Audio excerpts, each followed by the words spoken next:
Si parla sempre più di un possibile rimpasto all'interno del governo siciliano. Tutto gira intorno al futuro del nuovo centrodestra, se entra in giunta o no. I più informati dicono di un probabile sì, anche se l'accordo è basato sul sostegno al governo Crocetta solo sul punto delle riforme, ma c'è già chi indica nomi e persone.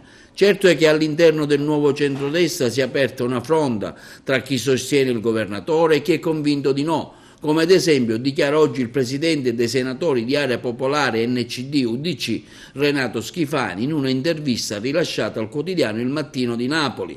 Anni fa ci siamo presentati su fronti diversi, noi e il PD, da allora il nuovo centrodestra è all'opposizione, mentre Crocetta sta governando e lo sta facendo malissimo. In ogni caso io mi fido delle rassicurazioni di Alfano, che ha parlato di semplici consultazioni finalizzate al voto di singoli provvedimenti strutturali.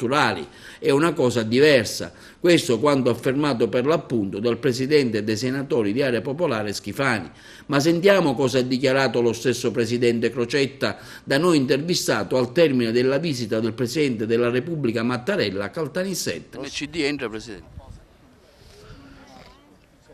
L'NCD fa parte di un accordo nazionale, non ci sarebbe nulla di strano se entrasse, è chiaro che ha anche una loro valutazione, credo che abbiano dei problemi di definizione di strategia nazionale, per me il problema, io non sono molto legato alle sigle, per me il tema è l'accordo di programma, le riforme e che mi si proponga persone oneste, per bene e trasparenti, e credo che io sono disposto a ragionare non solo all'interno con le forze di maggioranza ma anche con le forze di opposizione, pronto al dialogo, perché io credo che nei prossimi 2 anni che restano dovremmo approfittare per fare quelle riforme necessarie che fanno cambiare la Sicilia. È inutile perdere tempo dietro sterili polemiche, anche perché normalmente le elezioni si fanno a 5 anni e credo che chi perde l'elezione ha il dovere di fare governare a chi le vince. Lei ha nominato l'interim e la Lobello.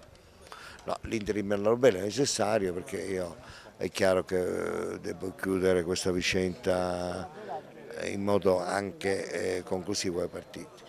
Io non sento nessun bisogno di rimpasto, ovviamente lo sentono i partiti, allora propongono in fretta, però non può essere questo rimpasto dettato continuamente dai mutamenti di casacca, perché se continuamente noi alteriamo il gioco parlamentare con numeri che aumentano di una forza politica, ogni volta io mi debba adeguare nella rappresentanza ai voti, cioè il numero di voti dell'Aula, non ci capiamo più niente. Per me se dobbiamo chiudere per l'ultima volta e in modo definitivo con un patto di lealtà, mi dicono quali sono quelle proposte, io attento, ho avuto un'interlocuzione molto positiva soprattutto col PD e l'UDC ma anche con le altre forze politiche, mi aspettano che facciano delle proposte, però io non penso che questa può essere l'ultima volta, anche perché noi la gente anche vuole vedere il lavoro, non vuole vedere queste continue